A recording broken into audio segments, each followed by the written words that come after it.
이장 측에서 목회하시는 그러면서 대한신학에서 강의를 하고 있는 김남준 목사님의 예배의 감격에 빠지라라고 하는 책에 나온 얘기입니다. 예배의 감격에 빠져라. 주일날 어느 가정이 예배를 드리러 갑니다. 엄마 아빠와 아들이 손을 잡고 예배를 드려 가는데 이 아이가 그렇게 말합니다. 엄마 아빠 제발 예배 시간에 졸지 좀 마라. 창피해 죽겠어. 오늘은 절대 졸지 마. 그러면서 그렇게 당부를 하고 교회를 갔습니다. 그런데 예배 시간은 5분 정도 늦게 들어갔는데요. 들어가자마자 주보에 나와 있는 별표에 의해서 일어섰다가 앉았다가 일어섰다고 하는 것은 이제 교동문 신앙 고백 하기 위해서 일어섰고 앉았고 그렇게 반복하기를 하다가 드디어 설교 시간이 되었습니다. 아이가 그렇게 신신당부를 했지만 설교 시간이 되니까 서서히 눈꺼풀이 무거워지더니 졸음이 오기 시작합니다. 일주일 내내 일하면서 지쳤던 피곤함이 이렇게 교회에 와서 한순간 쏟아지니까 그 졸음을 이길 수가 없습니다. 그런 가운데에 졸음을 이겨보려고 고개도 흔들어보고 또 의도적으로 주보를 떨어뜨려 가지고 죽기도 하고 하지만 이 졸음을 이길 수가 없습니다. 자기들이 종교에 대해서 누구도 타치를 하지 않고 또 누구도 그를 건드리지 않습니다. 그런 가운데 아이는 무료해가지고 주보를 이렇게 접어가지고 비행기를 만들고요. 아이는요. 그리고 이제 졸음을 이겨보려고 엄마 아빠는 주보를 보더니 오타가 있는가 없는가 그거를 훑어보고 광고 내용을 처음부터 끝까지 다 훑어보고 그래도 이 졸음이 깨지지 않는 거예요. 그러다가 이제 이 아들이 작심하고 말하기를 엄마 이제 우리 빨리 요금 내고 갑시다.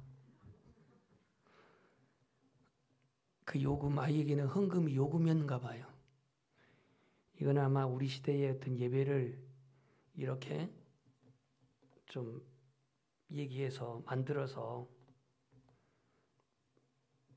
현대적으로 풍자한 내용으로 그렇게 보고 있습니다. 우리 그리스도인들은요 예배 형식주의에 빠지는 것 좀 고민을 좀 해봐야겠습니다. 요즘처럼 대면 예배다, 비대면 예배다라고 하는 말로 아주 시비가 많은데 대면 예배, 비대면 예배를 논하기 전에 우리 예배가 하나님 앞에 형식적으로 그렇게 전락하고 있지 않는지 하나님과의 만남이 없는 예배 하나님의 성령님이 임재가 없는 예배는요 지루합니다. 졸릴 수밖에 없습니다. 그러는 점에서는 설교 시간에 조는 것도 저의 책임이기도 합니다. 잠은 누가 재워놓고 깨라고 그래 우스갯소리를 그랬는데요. 오직 설교가 은혜가 안 되면 졸겠습니까? 예배가 길고 짧은 것이 문제가 아니라 예배에 임하는 태도, 마음 여러분이 드리는 예배는 과연 어떠합니까? 교회는 하나님을 예배하는 신앙의 공동체입니다. 우리의 목적을 이루기 위한 공동체가 아니라 하나님을 예배하기 위한 공동체고 이웃을 섬기기 위한 공동체로 하나님이 세우셨습니다. 우리는 예배를 통해서 하나님과 동행하게 되고 또 예배를 통해서 하나님대로 살아갈 수 있는 은혜를 힘입게 되고 또 그 힘을 공급받게 됩니다. 우리가 예배하는 이유는 하나님의 자녀이기 때문에 예배합니다. 예배는 기독교적인 하나님의 의식이나 형식이 아닙니다. 예배는 우리의 삶을 고백하고 우리의 삶을 드리는 것입니다. 오늘 주보를 제가 고치지 못해서 여러분들에게 사과의 말씀을 드리면서 주제가 영적 예배입니다. 영적 예배. 아니 예배는 예배지 무슨 영적 예배가 따로 있냐? 오늘 성경에 나와 있잖아요. 1절에 없는 말을 한 게 아니라 너희가 드릴 영적 예배니라 그랬습니다. 영적 예배, 무슨 예배가 영적 예배일까? 이 로마서 16장의 전체에 걸쳐져서 1장부터 11장까지는 바울이 신앙의 교리적인 부분을 기록했다면 12장부터 16장까지는 실천적인 부분을 열거하고 있어요. 구원받은 우리가, 하나님의 자녀된 우리가 어떻게 예배하고 어떻게 살아가야 할 것인가, 실천적인 부분입니다. 그 실천적인 부분의 키가 예배입니다. 오늘 그렇게 바울은 기록해 놓고 있습니다. 그렇다면 오늘 하나님이 받으시는 예배는 영적 예배라고 그랬는데 무슨 예배가 도대체 영적 예배일까? 영적이라는 말을 좀 이해를 해야겠습니다. 영적. 헬라어 보니까 로기코스라는 말인데, 로기코스. 이 로기코스라는 단어는 로고스에서 나왔습니다. 로고스. 로고스는 여러분 무슨 말인지 알죠? 말씀이라는 뜻 아닙니까? 말씀.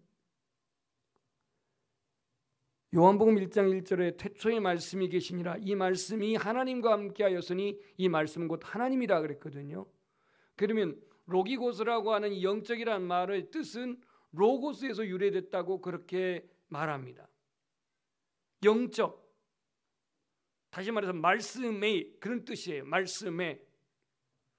베드로전서 2장 2절을 보면 갓난 아이들 같이 순전하고 신령한 젖을 사모하라 그랬는데요. 거기에 보면 순전하고 신령한 이게 바로 영적인데 여기에 로기코스라는 말이 이 신령한 말에 들어있습니다. 예수님께서도 그 사마리아 여인과의 대화 속에서 하나님이 원하시는 죄송합니다. 하나님이 예배자를 찾으시는데 하나님이 받으신 예배는 신령과 진리로 드린 예배를 받으신다 그랬잖아요. 그 신령이 바로 로기코스인데 이 말이 바로 로고스라고 하는 말씀의라는 그런 뜻을 가지고 있다는 얘기예요. 그러니까 우리의 영적 예배는 하나님의 말씀이 중심이 된, 하나님의 말씀에 의해서 하나님의 말씀으로 말미암아 드려지는 예배가 영적인 예배라는 거예요. 바울이 로마의 성도들에게 이 실천적인 메시지를 그가 전하면서 이 영적인 예배를 말씀합니다. 이 영적인 예배를 말씀하면서 뭐라고 당부하는지 이렇게 전합니다. 내가 하나님의 모든 자비하심으로 너희를 권하노니 그랬어요. 하나님의 모든 자비하심으로 너희를 권면하노니 그랬어요. 이 예배를 강조하는 데 있어서 그냥 예배를 말한 게 아니고 하나님의 모든 자비하심으로 너희를 권면한다라고 하는 이 말씀을 거기에 첨부하고 있습니다. 당시에 로마 시대의 교회가 이처럼 교회가 있는 때가 아닙니다. 대다수가 가정의 교회였고 대다수가 그 지하의 카타콤에서 그렇게 신앙생활을 하던 때였습니다. 그러니까 오늘 우리는 어떤 장소적인 부분에 어떤 데는 되고 어디는 안 되고 이 부분이 아니라 하나님 앞에서 어디서 예배를 드린 간에 그 예배가 어떻게 드려진 예배가 영적인 예배냐, 여기에 지금 포커스를 두고 말씀하고 있다는 거예요. 그럼 오늘 영적인 예배는 본문에 그렇게 말하고 있습니다. 너희 몸을 하나님이 기뻐하시는 거룩한 산 제물로 드리라 그랬어요. 영적인 예배는 너희의 몸이라고 했습니다. 너희의 몸. 이 몸이라고 하는 단어의 헬라어는 소마인데요. 단순히 우리 육체의 몸을 말하는 게 아니에요. 우리가 여기 지금 와서 몸이 지금 여기 와 있는데 내 육체가 왔기 때문에 이 몸을 주님 받으신다는 얘기가 아니란 말이에요. 이 소마라고 하는 말에는요, 몸을 더 포함해서 그 사람 자체예요. 그 인격 자체예요. 그 삶 자체예요.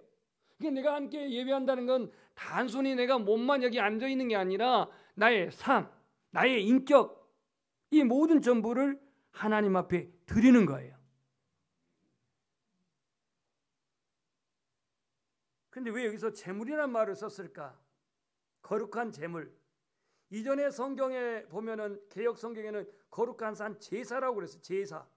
지금 개역 성경에는 거룩한 개정 개역에는 거룩한 산 제물이라 그랬는데요. 자, 그러면 구약으로 한번 가볼까요? 구약에 보면요, 레위기서에 그 제사법이 나옵니다. 그러면 제사법을 통해서 제사를 할 때는 반드시 중보자가 있었는데 그 중보자는 제사장이었습니다. 그러면 예배자는요 반드시 예물을 갖고 와야 했습니다. 이 예물을 갖고 와가지고 자신을 대신해서 예물이 죽어지는데 희생의 제물, 죽은 제물로 드린 거예요. 뭐 송아지라든가 양이라든가 뭐 비둘기라든가 이걸 산채로 하지 않았습니다. 각을 뜨고 껍질을 벗기고 완전히 죽어진 희생의 제물을 제사장이 중보해서 드렸어요. 이게 구약의 제사법이에요. 근데 오늘 본문에는 죽은 제물이 아니라 하나님이 기뻐하신 거룩한 산 제물로 우리의 몸을 드리래요. 자, 그러면 구약 시대는 제사장과 피를 흘린 제물이 필수였다고 한다면 신약 시대에는요 예수 그리스도가 바로 제물이 되셨어요. 화목 제물이 되셨어요. 하나님과 우리가 화목해 되는, 하나님과 우리가 화해케 되는 화목 제물이 되신 분이 예수님이셔요. 예수님이 제물이 됐기 때문에 우리 자체로서는 주님이 제물로 받지 않아요. 여기서 몸을 하나님 앞에 드리라 그랬으니까 나 몸을 하나님 받으신가? 이게 아니에요. 이미 받으시는 그 제물은 예수님이 되셨어요. 그렇다면 오늘 우리 예배는 우리의 몸뚱아리가 아니라 우리의 인격이고 우리의 삶이고 우리의 고백이고 이 모든 것을 다 함축해서 하나님께 드리는 것이 영적인 예배예요. 왜 마음을 드리라 하지 않고, 왜 하나님 중심을 보는데 정신을 드리라 하지 않고 몸을 드리라 할까요? 몸을. 이 몸은요 구체적인 행위가 따릅니다. 마음만 있고 몸이 따르지 아니하는 예배, 여기는 행동이 없어요. 실천이 없어요. 마음으로는 얼마든지 결단도 하고 고백할 수가 있는데 내 몸이 따르지 아니하는 것은 실천력이 없는 거예요. 행동이 없는 것은 실천이 없다는 것이죠. 그래서 우리 예배는 내가 주체가 아니라, 예배팀이 주체가 아니라, 찬양단이 주체가 아니라 하나님이 예배의 주체이십니다. 하나님이 예배의 주체. 따라서 예배는 나의 선택이 아닙니다. 내가 한번 예배를 드려도 되고 안 드려도 되고 그런 선택 과목이 아니에요. 하나님 앞에서 성도는 예배는 필수예요. 우리의 행위의 선택이 아니라 하나님 앞에서 우리의 결단이고 예배는 우리의 신앙의 필수 의무예요. 때로는 예배를 두려운 감정을 제어하는 수단으로 드리는 사람이 있어요. 예배 드리자 하면 뭔가 문제가 생길 것 같아, 뭔가 화가 생길 것 같아. 그래서 그 두려움을 제어하는, 두려워하는 감정을 제어하는 수단으로 예배를 드리는 사람이 있어요. 그런가 하면은 나는 예배를 드리면서 뭔가를 얻어야겠다, 뭔가 주실 것 같아, 좋은 일이 생길 것 같아, 복을 주실 것 같아, 이런 차원에서 또 예배를 드리는 사람들도 있어요. 예배를 안 드리면 안 좋은 일이 생길 것 같아, 예배를 드리면 좋은 일이 생길 것 같아. 이래서 내가 예배를 선택하는 게 아니란 말이에요. 하나님은 믿음으로 자원한 예배예요. 사랑과 기쁨의 관계 속에서 하나님 예배하기를 원하셔요. 여러분 자녀들이 자원해서 청소를 하고 자원해서 집안 정리를 하면 기특하죠. 청소 좀 해라 새끼야. 이러면은 하지 못해서 하면은 이거 좀 그래요. 좀 싹수 있는 아이들은 엄마가 지금 무슨 심부름 시킬까를 벌써 알고 있어요. 이런 애들은 그냥 이뻐. 근데 심부름 하는데 돈 줘가지고 야 100원 줄게 갔다 와, 1000원 줄게 갔다 와, 흥정하듯이 이렇게 되면 해놓고도 별로 씁쓸해요. 그나마 들면 고맙기도 하지. 맨나만 시켜. 우리 예배가 내 중심에 믿음으로, 나의 신앙으로, 나의 인격으로, 나의 드림으로, 나의 희생으로, 나의 헌신으로, 기쁨으로 드리는 예배가 되기를 소망합니다. 그것이 가정에서 예배를 드리든 아니면 교회 와서 예배를 드리든, 우리는 예배를 통해서 하나님과 친밀한 인격 관계가 형성됩니다. 그런데 오늘 이 몸을 하나님께서 드리는데 거룩한 산 제물로 드리라 그랬습니다. 거룩한 산 제물이라고 한 것은 뭐냐면 구별되란 얘기예요. 구별. 구약에도 제물은 구별시켜야 했어요. 아무 것이나 드리지 않았어요. 하나님이 기뻐하시는 것이 뭘까? 구별된 삶인데, 오늘 히브리서에 보면은 히브리서 11장 6절에 보면 믿음이 없이는 하나님을, 양념을 치면 여러분들은 좀 하셔야 돼. 그래야 좀 서로 좀 이거를 보양성. 믿음이 없이는 하나님을 기쁘시게 할 수 없다 그랬거든요. 그러니까 하나님을 기쁘시게 한다는 것은 그 말씀을 통해서 무엇이 기쁘게 한다는 거예요? 믿음이 기쁘게 한다는 거죠. 믿음이. 그러니까 우리 예배가 하나님 앞에 억지로 드린 예배하고 믿음으로 드린 예배하고 같을 수가 없잖아요. 그래서 오늘 산 제물로 드린다라고 하는 것은 구별돼야 한다는 겁니다. 구별돼. 이 구별되는 것이 단순히 시간의 구별만이 아니에요. 장소의 구별만이 아니에요. 구약의 죽은 동물도 하나님이 기쁘게 받으셨는데 우리의 삶이 구별돼요. 우리의 삶이 성결하게 구별돼요. 우리의 삶이 경건하게 구별돼요. 그렇게 하나님 앞에 나를 드릴 때에 하나님은 그 예배를 기뻐하십니다. 어느 장소에도 예배할 수 있고 어느 시간에도 예배할 수는 있습니다. 그러나 교회라고 하는 공동체 안에서 예배를 드리는 의미는 뭡니까? 하나님께서 세우신 거룩한 초소이기 때문입니다. 그러니까 내가 교회에서 예배를 드린다는 것은 성도 간의 거룩한 약속이에요. 약속.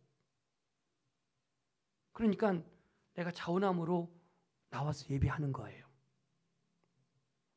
어떤 일이 있어도 내가 부르신 그곳에서 예배하겠다. 이것은 나의 헌신의 다짐입니다. 구별되지 않은 예배 하나님 기뻐하지 않습니다. 구별된 아벨과 구별된 아벨의 제물을 하나님이 받으셨듯이 구약의 예물은 전도 흠이 없는 구별된 예물이었다는 것을 기억한다면 오늘 우리의 예배도 하나님이 보실 때에 철저히 준비되어지고 찾고 찾아서 구별된 예물과 함께 드려지는 예배가 되기를 소망합니다. 내가 선택해서 드리는 예배로 끝나지 말고 하나님이 응답이 있는 예배. 나는 나의 남은 시간을 하나님께 드리고 있는가? 아니면 하나님 앞에서 구별된 시간을 드리고 있는가? 나는 남은 예물을 하나님 앞에 드리고 있는가? 아니면 미리 준비해서 하나님 앞에 감사함으로 드리고 있는가? 나는 남은 시간 봉사하고 있고 헌신하고 있는 것을 만족하고 있는가? 아니면 하나님이 기뻐하신 일을 찾아서 내가 봉사하고 섬기고 있는가? 오늘 우리 예배가 구별될 때 그게 거룩한 산 제물이 될 줄 믿습니다. 이 산 제물이 된다고 하는 것은 바로 말씀에 순종하는 것인데요.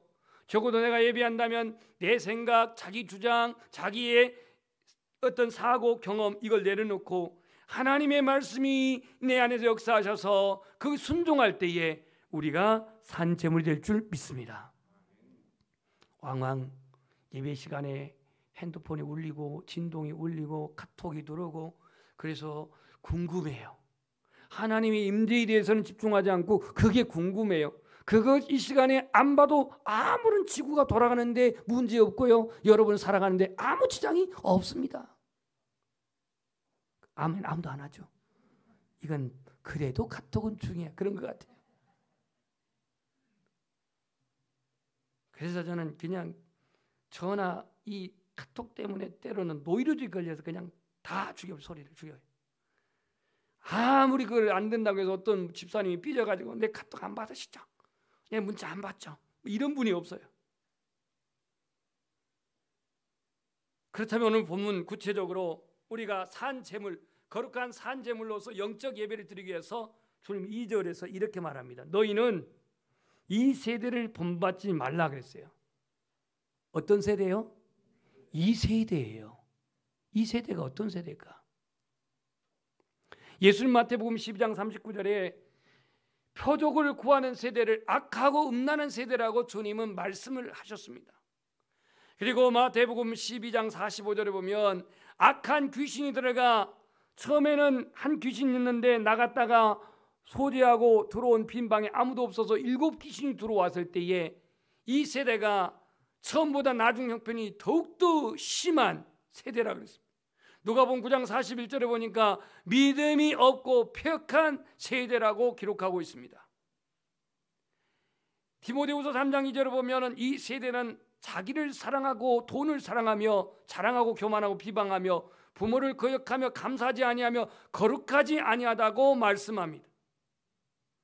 우리 자신이 하나님 앞에 거룩한 산재물이 되기를 원한다면 이 세대의 풍조, 이 세대의 유행, 이 세대의 그 죄악상을 본받지 말라 이렇게 말씀합니다. 이 본받다라고 하는 말은 휘시케 마티조라고는 헬라에 보니까 멋먹과 같은 모양이 되다 이런 얘기예요. 이 시대에 순응하지 말라는 거예요. 이 시대에 같은 모양을 본뜨지 말라는 얘기예요. 이 시대의 대표적인 죄악이 뭡니까? 로마서 1장에 보니까 인간의 타락에 대해서 말하고 있는데 하나님이 그들을 부끄러운 욕심에 내버려 두셨으니 욕심을 따르는 자, 육신을 따르는 자, 자기의 부끄러운 욕심대로 버려두었다 그래서 하나님이 육신을 따르는 자는 육신의 일을, 영을 따르는 자는 영의 일을 생각하나니 육신의 생각은 사망이라 그랬어. 오늘 우리가 하나님 앞에 신령한 그러한 제사, 거룩한 산제물이 되기를 원한다면 이 세대를 본받지 아니하시기를 소망합니다. 본받지 말라는 거예요. 두 번째, 마음을 새롭게 함으로 변화를 받으라 그랬어요. 마음을 새롭게 함으로 변화를 받으라. 마음이 바뀌지 아니하면 행동의 변화가 오지 않습니다. 이 레위기 17장 9절에 보면 만물보다 심히 부패한 것이 인간의 땡땡이라 그랬어요. 뭐예요? 마음이라 그랬어요. 누가 알리요? 나 여호와는 심장을 살피며 폐부를 시험하고 각각 그의 행위와 그의 행실을 대로 보응하리니 그랬어요. 오늘 변화를 받으라 그랬는데요, 다른 형상으로 바꾸란 얘기예요. 여기 변화 받으라라고 하는 이 말씀이 수동태로 기록되어 있어요. 수동태. 그러니까 내 스스로는 변화가 안 되니 성령의 도우심으로, 말씀의 감동으로, 기도로, 주님의 도우심으로 변화되라고 말해요. 변화되라. 그래서 오늘 이 세대를 본받지 말고 마음을 새롭게 함으로 변화를 받아. 이제 세 번째가 나갑니다. 하나님의 선하시고 기뻐하시고 온전한 뜻이 무엇인지 분별하라 그랬습니다. 분별하라. 우리가 찬송할 때에 주님 뜻대로 살기로 했네. 이 찬양에 또 이 신버전 있죠. 주님 뜻대로 살기로 했네. 세상이 나를 뭐 시험하여도 나의 믿음 결단코 변치 아니하리리. 뒤돌아보지 아니하리. 뒤돌아서지 아니하리. 그 주님의 뜻이 뭐예요? 찬송가 보면 주님의 뜻을 이루소서 그랬는데요. 어떻게 우리가 주님의 뜻을 알 수가 있을까요? 분별할 수가 있을까요? 성경은 이렇게 소개하고 있습니다. 하나님의 말씀으로 주님의 뜻을 알 수 있습니다. 하나님의 말씀으로 주님의 뜻을 분별할 수 있습니다. 데살로니가전서 4장 3절에 보면 하나님의 뜻은 이것이니 너희의 거룩함이라. 데살로니가전서 5장 16절에서 18절 항상 기뻐하라, 쉬지 말고 기도하라, 범사에 감사하라. 이는 그리스도 예수 안에서 너희를 향하신 하나님의 땡이니라. 뜻이니라 그랬습니다. 뜻이니라. 그러니까 하나님의 말씀을 통해서 하나님의 뜻을 알 수 있어요. 하나님의 말씀을 통해서 하나님의 뜻을 구별할 수가 있어요. 분별할 수가 있어요. 우리가 성경을 1년에 여러 번 읽는 것도 중요하지만 더 중요한 것은 하나님의 뜻은 무엇인지. 예수님께서는 아버지의 뜻은 이것이니 내게 보낸 자를 하나도 잃어버리지 아니하고 마지막 날에 다 살리고 구원하는 것이 아버지의 뜻이라 그랬어요. 하나님의 뜻이라 그랬어요. 오늘 우리 안에 하나님의 뜻을 분별할 수 있는 영안이 밝아지기를 소망합니다. 하나님의 뜻을 분별할 수 있는. 두 번째로 고린도전서 2장 10절에 보면 기도를 통하여 하나님의 뜻을 알 수가 있는데 성령은 곧 하나님의 깊은 것까지도 통달하시느니라 그랬습니다. 우리가 하나님께 기도하게 되면 우리 안에 성령님이 깨닫게 하십니다. 생각나게 하십니다. 말씀을 알게 하십니다. 그래서 영적인 일은 영적인 일로 분별할 것이라고 말씀했습니다. 고린도전서 2장 13절. 하나님께 합당한 열매를 드린다. 하나님께 합당한 열매를 드린다. 합당한 영적 예배를 드린다라는 건 뭡니까? 오늘 하나님이 인정하시는 예배를 드려야 되는데 본문대로 말씀하면은 너희의 몸, 너희의 인격, 너희의 그 인생 하나님 앞에 온전히 드릴 때에 이게 영적 예배인데, 그렇게 하기 위해서는 이 세대의 풍조를 쫓아가지 말고 마음을 늘 새롭게 변화를 이루고 하나님의 선하시고 기뻐하시고 온전한 뜻을 말씀을 통해서 기도를 통해서 분별하라, 이렇게 말씀합니다. 40대 아들과 70대 어머니가 대화합니다. 40대 아들이 말합니다. 70대 어머니에게, 엄마, 사실 40대도 엄마라고 합니다. 어머님 이럽니까? 혹은 조금 약 먹어야 돼. 엄마, 나 예배 드리는 세 가지 이유가, 예배 드리기 싫은 세 가지 이유가 있어요. 예배 드리기 싫은 세 가지 이유가 있어요. 뭔데? 첫째, 주일 아침 늦잠 자고 싶어요. 둘째, 뭔데? 장로님 대표 기도가 너무 길어요. 셋째, 찬양단 찬양 화음이 너무나도 안 맞아요. 불협화음이에요. 그래서 교회 가기 싫어요 그랬대요. 이 말을 듣고 있는 어머니가, 그럼에도 불구하고 네가 예배 드려야 하는 세 가지 이유를 말하겠다 그랬어요. 첫째, 예배는 선택이 아니라 필수다. 둘째, 예배는 사람과의 관계가 아니라 하나님과의 관계다. 장로님이 대표 기도를 길게 하든 어떤 사람이 졸든 뭐 그게는 그것이고, 사람과의 관계가 아니라 하나님과의 관계다. 셋째, 너는 담임 목사이니까 예배를 드리지 아니할 수가 없다. 그렇게 말하던 거예요. 참 이 담임 목사가 얼마나 예배를 드렸는지. 여러분, 나는 하나님께 어떤 예배자입니까? 가끔 이 찬양, 나는 하나님을 예배하는 예배자입니다. 내가 서 있는 곳 어디서나 하나님을 예배합니다. 이렇게 말하는데요. 고백처럼 여러분, 내가 서 있는 어디서나 예배합니까? 오늘 우리 예배가 믿음이 결여된 형식에 완전히 갇힌 가인의 제사가 되지 않기를 원합니다. 우리 예배가 믿음이 수반된 아벨의 제사처럼 주님께 연락되기를 축복합니다. 비대면, 대면 우리가 시비할 건 없습니다. 그건 성경에도 비대면이란 말이 없고 대면이란 말도 없어요. 다만 부르심을 받는 그곳이 나의 현장의 예배의 초소라고 한다면 나의 예배가 정말 하나님이 기뻐 받으시는 영적인 예배가 되기를 소망합니다. 그 영적인 예배는 어떤 형식적인 기독교의 의식을 어떻게 반복하는 게 아니고, 내가 뭐 찬송을 잘한다고 해서 그게 예배를 드린 게 아니고, 오늘 거룩한 산제물로 드리라고 하는 이 삶 속에서의 우리의 몸은 하나의 육체만 말한 게 아니라 우리의 삶, 우리의 전인적인 인격, 우리의 모든 마음의 중심을 다해서 드리는 그 예배, 우리 연양의 가족들이 이 예배의 승리자가 되시기를 주님의 이름으로 축원합니다. 찬송하겠습니다.